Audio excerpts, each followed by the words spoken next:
So now you know something about the assignments. I guess the question is, how do you do it well?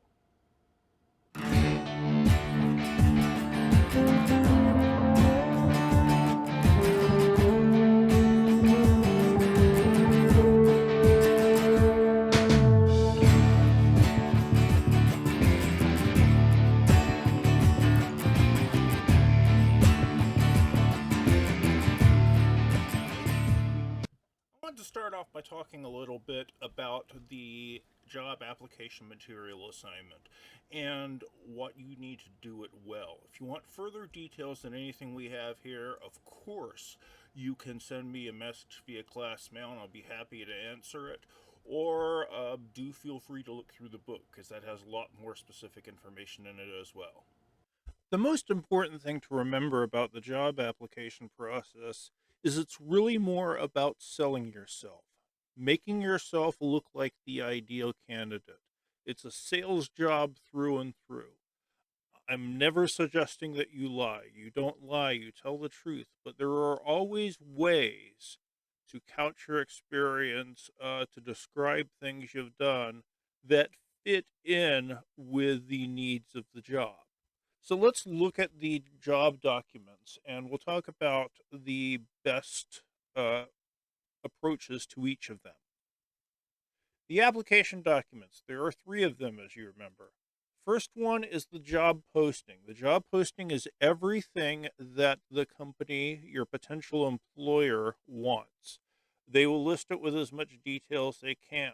I would still do extra research, though, because sometimes job postings aren't as thorough as they should be. And the more information you can get on the company, the more specified you can make your application material. The more specific your application material is, the more they will think that you're putting in a special effort for this job. I would pay particular attention to the keywords they use. If they use teamwork, you should use teamwork. If they use leadership skills, you should use leadership skills. Using those exact words is very important. Now, I know it sounds like I'm telling you to butter up, but there's some real reasons for this. If you use the specific words, it's clear that you're doing the application specifically for them. Two, some companies, big companies, will do the preliminary round of job application material read through with computer programs, and those computer programs will look for those keywords.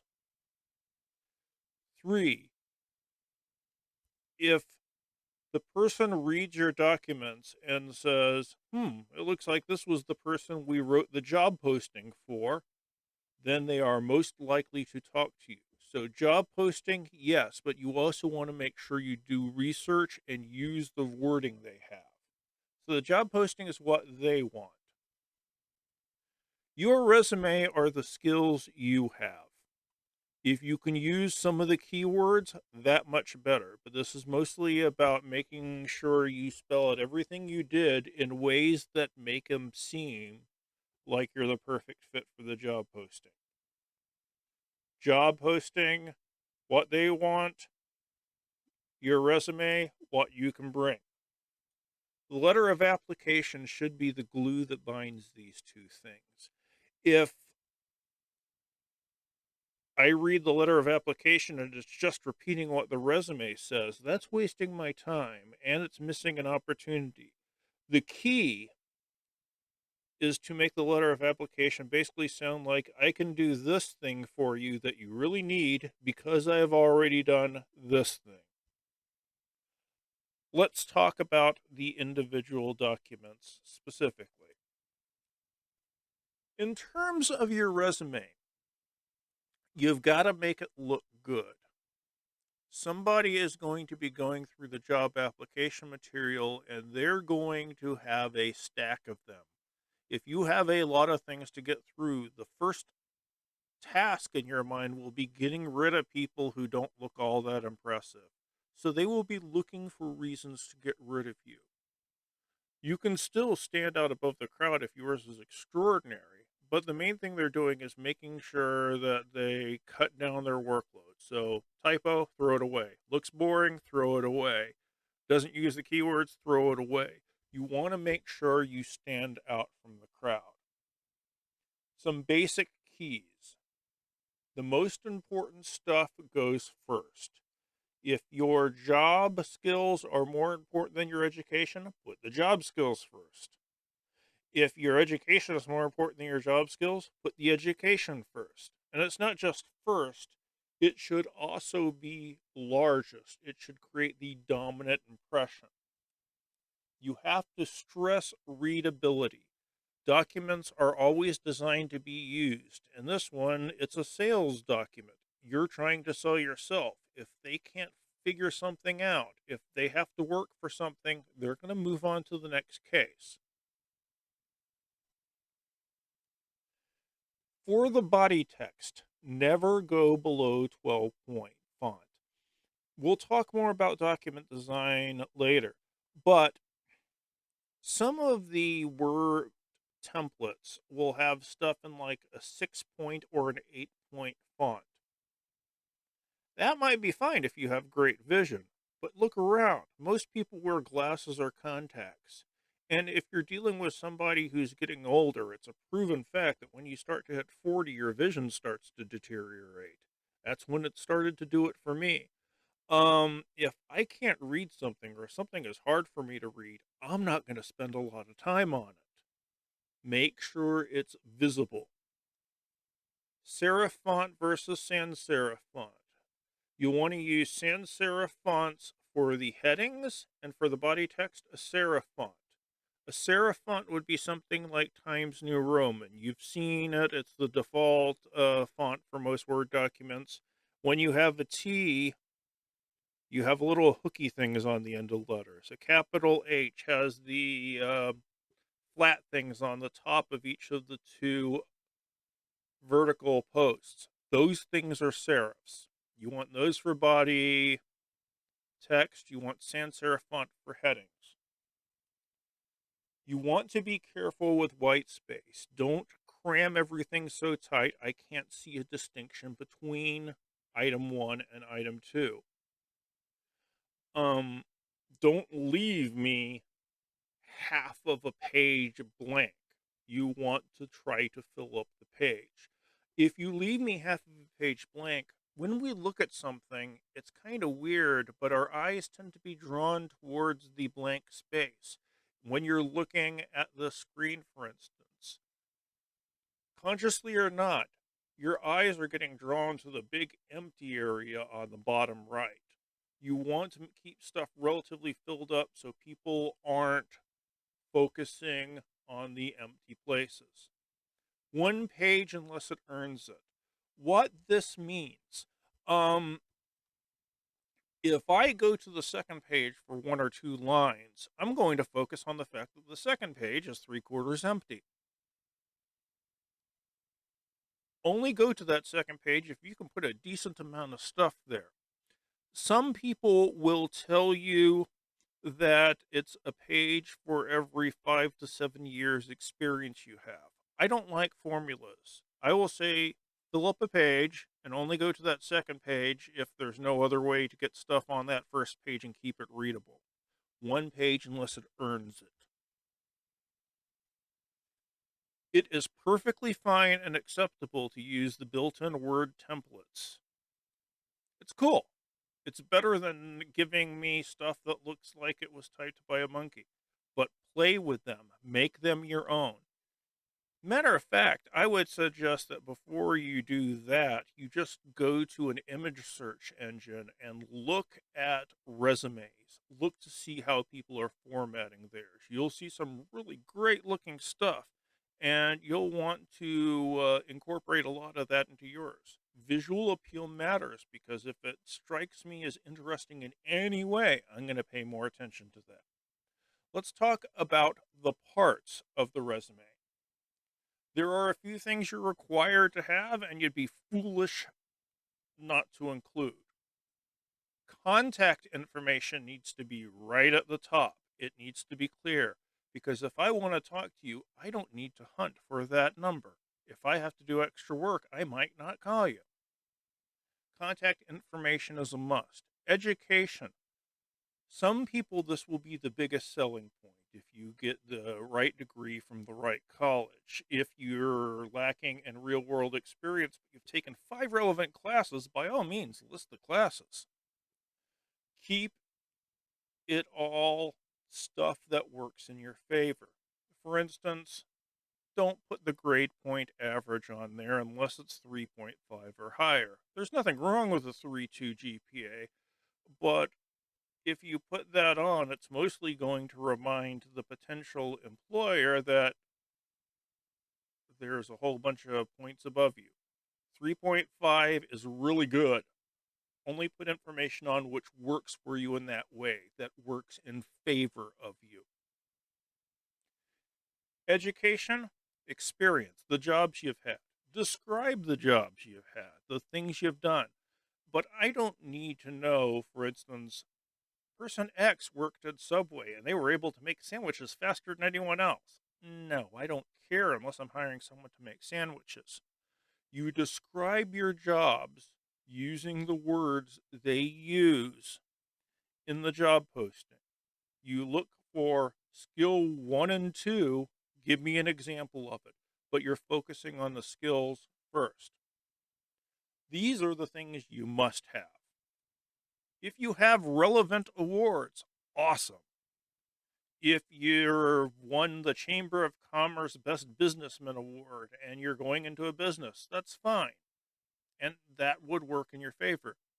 If you're captain of your JV football team, I'm not going to care unless I'm hiring a football player. So, awards, as long as they're relevant, or as long as you can describe them as relevant.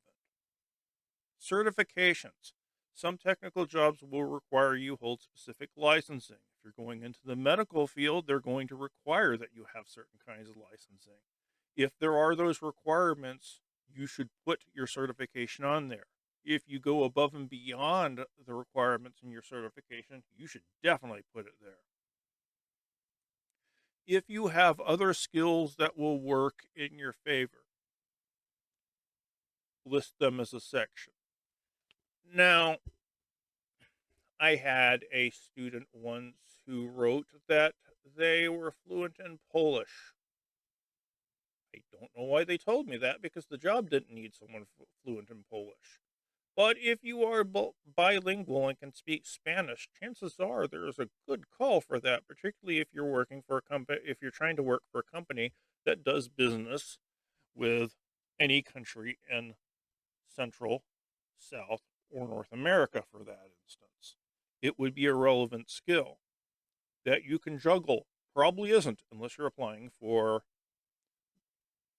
the circus. Include stuff that you can make relevant to the job posting. Volunteer work, if you don't have direct jobs or you have volunteer work which makes you look like you should be there, include it. One of the reasons I give you this assignment now is that by the time between now and the time you graduate, if you don't have direct hiring experience in your field and you have the possibility of an internship or something like that, you can volunteer at this company that does that.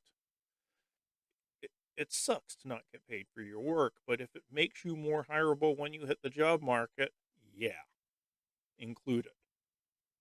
Now, there are two different types of resumes, the two extremes, really. So let's talk about the first type. This would be a chronological resume because it goes in reverse chronological order. It starts with experience because the experience is more interesting than the education. Um, it lists the most recent job first, the job after that, the job before that, then the job before that. It uses language which can fit into most job postings. Coordinates over 300 travel days per year between major corporations, including airline booking, hotel scheduling, rental cars, coordination. managing employees, assisting solvency issues, legal counseling. These are all words that can apply to a whole lot of things. Let's come right out and say it. If you've worked in your field for 20 years, writing a resume isn't going to be all that much of a challenge. So you line up stuff and you describe it the best you can. If you're changing careers, if you've come back to work after a layoff, or you don't have directly relevant experience, there are other things you can do.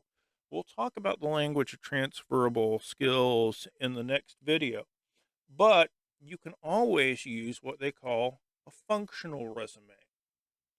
This is a resume which centers on the skills and de emphasizes the specific places you've worked. As you will find out soon, I worked in the food service industry throughout high school and college, and I worked there a long time. If you've ever worked in fast food, you know as well as I do that there's a whole lot of important lessons to learn from working in fast food. I'm actually going to force my daughter to work in fast food just so she knows what it's like. The problem is, if I say I can make French fries better than anyone else, no one's going to care. If I can talk about my experiences in ways that make me look applicable to the specific job, it's going to work in my favor. So, a functional resume works by summarizing qualifications, then breaking specific things into skills, customer service, technical, interpersonal, and teamwork, with specific examples of each of them. Notice the relevant skills is smack dab in the middle of the paper and takes up more room than anything else. The idea is I read through this and I focus on the qualifications. I focus on the relevant skills. Those are the things that stick with me the most. What am I not paying attention to in here? Well, this resume is very much de emphasizing the fact that this person worked at a McDonald's, a Burger King, and a call center. No, there's nothing wrong with those jobs, and those jobs can be very, very, very challenging, and you learn a lot of relevant stuff. A functional resume is going to make you focus on the skills and de emphasize the specific jobs. And as I said, if you've got a lot of directly great experience, it's easy to write these things, but there are ways to work around it, and a functional resume is one of them. Now, there are some do's and don'ts. Some of these are a bit silly, but we'll work on it. Unprofessional title and email address. The email address is the interesting one because I bet you got your email address relatively early and you didn't really think, what's this going to make me look like when I get in the job? You can always get a new email address, get something that looks professional. Cheeto Queen 38 is not really one you want to have. This person has a Facebook address. Unless you're looking for a job in social networking, this is probably not going to be something you want to put on. People tend to be relatively unfiltered when they go on social media. The thing is, it's easy to find that information, and you might think that you have privacy controls locked on, but if you put it online, you should only put stuff online if you're comfortable with anyone seeing it, and you certainly don't want to make it easier to find bad stuff. This resume has an objective statement. People tend not to use them anymore. And the idea is that an objective statement tends to focus on what the person who's trying to get a job really wants. I don't care if I'm hiring what you want. I want to know what you can do for me. Don't give too much information. Proofread and make sure everything looks good. You and I know, in professional experience, this person was an accountant and public financial analyst, but they wrote pubic. If you don't catch these things, it's going to make me think you didn't spend enough time looking through your documents to fix the mistakes. Spell check, you cannot trust it to save your life. You've got to be extra careful at paying the attention and double and triple and quadruple checking it, because those are things that I will toss immediately if I'm looking for a job. Don't list high school. If you have college experience, no one cares what your high school is. Another things you shouldn't do, and I'm not going to spend a lot of time on these. You can always pause the video and check out all of the written in information. Um, the key things on here include the months of employment, use good words, active verbs, created, consultant, maintained. These are specific things. Used graphics in JavaScript. Eh. Don't just put a one sentence line. I want to know what you did. Manage 25 to 50 employees through massive, heavy customer rushes is better. Managed employees doesn't really tell me much. Check out the computer skills section at the bottom. Can you make sense of any of that? You got to stop and look at it. You don't want to do that. And don't get silly. I like this one because, one, I find it really, really funny. And you got to admire whoever wrote this for putting a good spin on something fairly rotten. But if something doesn't work in your favor, don't include it. I said earlier that you need to look at document design, and you need to go online and look at people's resumes online and pull the best ideas. This next slide will show you why. Which one of these is going to jump out at you? Pretty obvious, huh? Look to see what people are doing online and see if you can adopt it to something you'd want. Now, I personally wouldn't put something with a picture on it unless a visual plays some level of importance. And if you're going for a design job, it's going to be that much more important. But get it to look good. There are words to use, there are words to avoid. Active verbs: launched, resolved, trained, improved. There are things you don't want to put on. You don't want to put on cliches. Think outside the box. God, that just makes me want to punch you in the face. Sorry about it, but I see that a lot. Use the best words. You be specific. Use action words, power words. Focus on the job. Look at the job posting and see what words they use. Use them yourself. As far as the letter of application, keep in mind the job of the letter is to spell out, I can do this for you because I've done this. It's to draw those connections. Don't repeat stuff you've said otherwise. Contextualize everything. Now, there are a few parts to the letter. You want a definite introduction, and I will recommend a very strong topic sentence. Start off with, hi, my name is Dr. DuBose. I'm applying for the job of pizza flipper as advertised in the Chronicle of Higher Ed, or something along that lines. You'd be as shocked at the amount of resumes I see from students where they don't actually say, I'm applying for this job. And if I'm going through a stack of things and they're not even telling me what job they're applying for, I'm not going to spend extra time to look at it.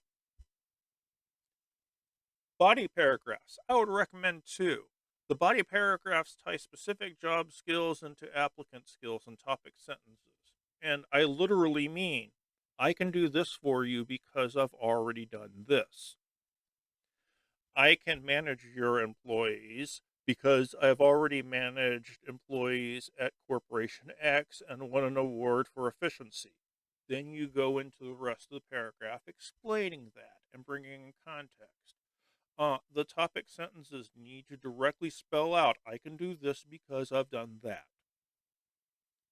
Then you will have a conclusion where you ask for contact and provide contact information. I would love the opportunity to talk with you about this. You can reach me at 555-5555, something along that lines. You want a call to action. You want something in the conclusion that makes them go, you know what? I will talk to them. You're planting the idea in the head. And as far as putting the phone number again in the conclusion, to me that just makes good sense. Don't make the person who wants to get in touch with you have to look for your information. Put it in the end.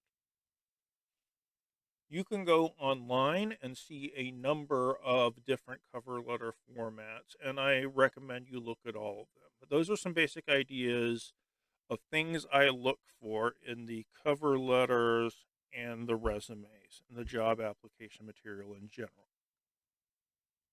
So, that's some basic hints on the job application material documents. But what do you do if you don't have the skills you need? We're going to hit that in the next video. I'll see you then.